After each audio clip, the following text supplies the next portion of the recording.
কাকমারি সম্মেলন স্মারক স্তম্ভ। আজ এখানে ভর্তি পরীক্ষা অনুষ্ঠিত হয়েছে, তাই প্রচুর অভিভাবক এখানে বসেছিল সকালবেলা। বিশ্ববিদ্যালয়ের শিক্ষার্থীদের আনা নেওয়ার জন্য বাস। এটা একটা মাল্টিপারপাস ভবন, শিক্ষার্থী কল্যাণ ও পরামর্শ কেন্দ্র।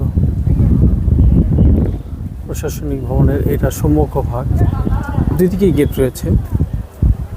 তো এটা সম্ভবত সম্মুখ গেট, ওইটা পেছনের গেট।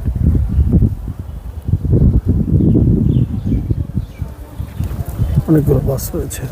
এটা একটা উন্মুক্ত মঞ্চ।